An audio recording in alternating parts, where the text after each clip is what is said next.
Athanasius, the man who fought for doctrine. This is the first of two videos about Athanasius and the Creed.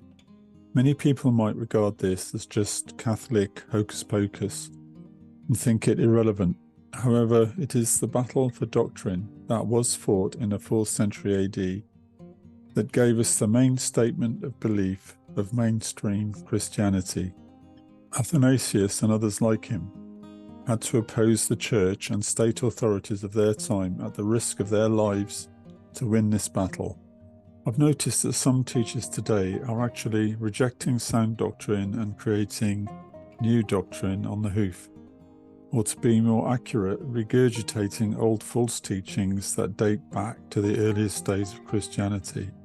I think it's time, therefore, to remember one of the great battles of the past that led to a great victory. The battle was principally between two people, Athanasius and Arius.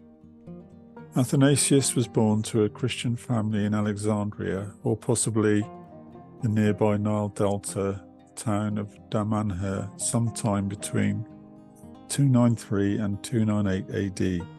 He was ordained a deacon in a church in Alexandria in 319 by the Patriarch or Bishop Alexander.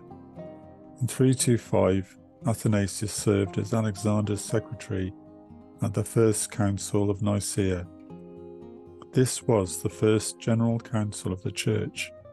Its main purpose was to resolve differences over the nature of Jesus in his relationship to the Father. In particular, whether the Son had been begotten by the Father from his own being, and therefore having no beginning, or else created out of nothing, and therefore having a beginning. The idea that Jesus was created, not eternal, was attributed to a man called Arius, a presbyter or elder in one of the churches in Alexandria.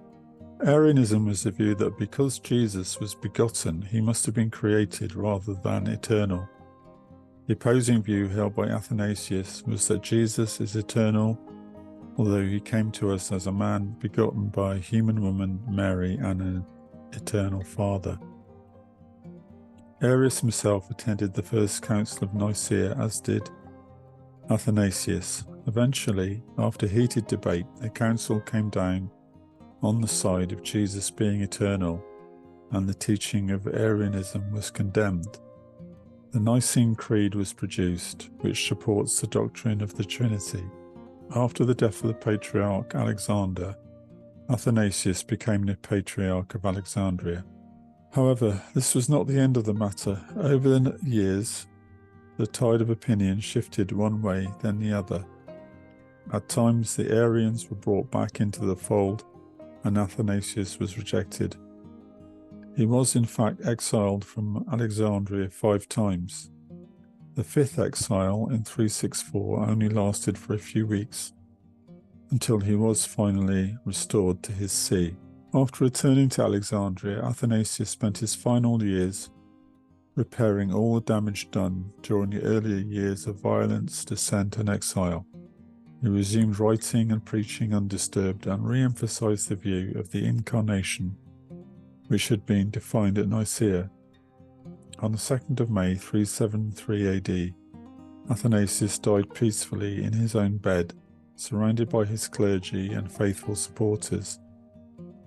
Arius, on the other hand, is said to have died an unpleasant death in Constantinople, reported by the historian Socrates Scholasticus, who in fairness may have produced a biased report. I don't know, but this is what he wrote.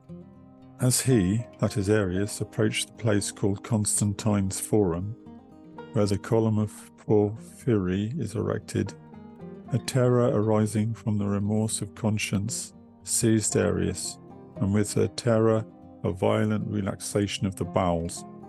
He therefore inquired whether there was a convenient place near, and being directed to the back of Constantine's Forum, he hastened thither.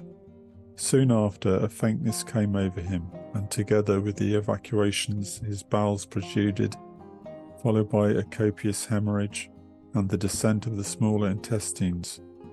Moreover, portions of his spleen and liver were brought off in the effusion of blood, so that he almost immediately died. So this has necessarily been a brief synopsis of a long story. However, the main point is that the creed that Athanasius helped formulate and which he upheld has been the one great statement of belief, which unites believers everywhere, and as such its creation was a great victory for the Church. In the next video, I will go through it and explain why it can never be accepted by those such as Mormons and Jehovah's Witnesses who promulgate false doctrine. I've posted a link to another video I've done on how some of these old false doctrines are coming back to life in our day. Thank you for listening. If you found the video interesting, you can find more information at prophecy-workshop.com.